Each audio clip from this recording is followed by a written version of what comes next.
आपको एक रास्ता पकड़ना पड़ेगा बदलते ज़माने के हिसाब से। आपके हिसाब से जो हमारी इस समय की स्ट्रैटेजी है वो ठीक है या उसमें आपको लगता है कि कोई एक चेंज की ज़रूरत है? मेरे अंदाज से जो प्रधानमंत्री स्ट्रैटेजी लिए है वो काफी सही है। सही क्यों है? क्योंकि फर्स्ट जो बेसिक इंफ्रास्ट्रक्चर हमारे देश के बनाने की जरूरत थी, जो 50 साल से कम रफ्तार से करती थी, वो उनको बना दी। Road network, national highway network, traffic network, airport network, port network. क्योंकि हमारा जो कॉस्ट ऑफ ट्रांसपोर्टेशन या लॉजिस्टिक्स कॉस्ट हम बोलते हैं, वो देश में 13% है। Means 30% is the logistic cost of every item which is sold.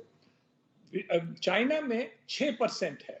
तो 13% और 6%, तो उनका कॉस्ट ऑफ प्रोडक्शन एक कम है और लॉजिस्टिक कॉस्ट भी कम हो गया। तो हम फर्स्ट पॉइंट जो है वो लॉजिस्टिक्स बहुत महत्व की है। तो हमको कॉस्ट की जो कमी करनी है तो वो इंप्रूवमेंट ऑफ इंफ्रास्ट्रक्चर की बेहद जरूरत थी।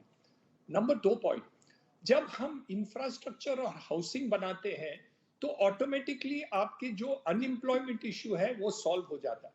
चाइना में जब तक वो लोग तरक्की कर रहे थे, 10% से ज्यादा जीडीपी कर रहे थे, जो अभी साहब ने भी बताया, उस समय हमें उनका अनएम्प्लॉयमेंट की जो प्रॉब्लम थी वो सॉल्व हो गया था। क्योंकि हाउसिंग और रियल इंफ्रास्ट्रक्चर में ज्यादा से ज्यादा लेबर ओरिएंटेड है, जो वहां हम अभी कर रहे हैं और अभी भी हम उसके ऊपर कॉन्सेंट्रेट करते हैं। थर्ड जो बात है, हम हमारा देश सर्विसेज सेक्टर पर ध्यान दे रहे हैं, तो इसलिए जो एजुकेशन पॉलिसी में हमने चेंज की और सर्विसेज सेक्टर्स को हम बढ़ाए, हम विश्व की सर्विसेज करते हैं। तो एक तो रहा India can become China +1 in manufacturing, but more importantly और इजियर जो है वो है कि we become more important in the services sector. तो ये सेकेंड बात रही। तीसरी बात रही है कि वो डिस्ट्रीब्यूशन की बात हुई है और वो बहुत महत्व की है।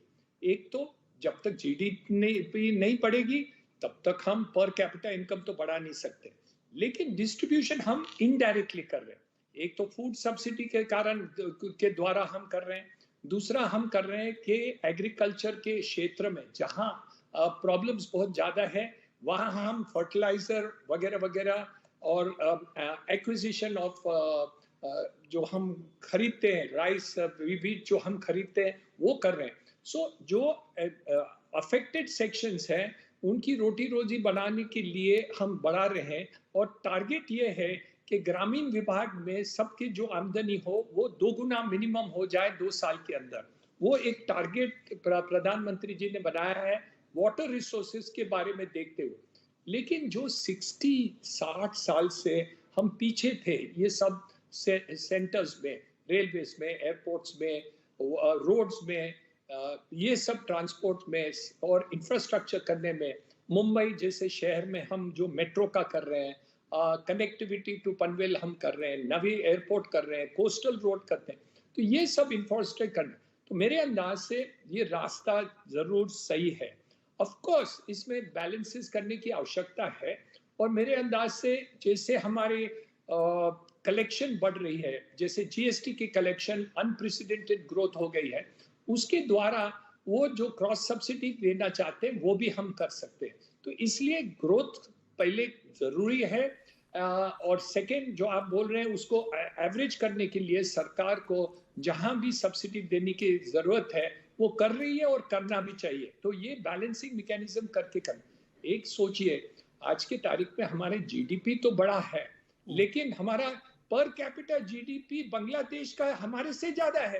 तो ये तो बहुत शर्म की बात है, बहुत बहुत बड़ी शर्म की बात है। तो इसलिए हमें दोनों करना है, जीडीपी की ग्रोथ करना है, पर कैपिटा ग्रोथ भी करना है, और तीसरी बात हमें डिस्ट्रीब्यूशन जो आपने पॉइंट आउट किया, फ्लैग आउट किया, इंपॉर्टेंट पॉइंट है, वो भी हम करने की आवश्यकता है। इसलिए we have to move all the sectors together, no time to postpone. कोई भी सेक्टर को आप पोस्टपोन नहीं कर सकते, नहीं तो देश की प्रगति नहीं हो सकती।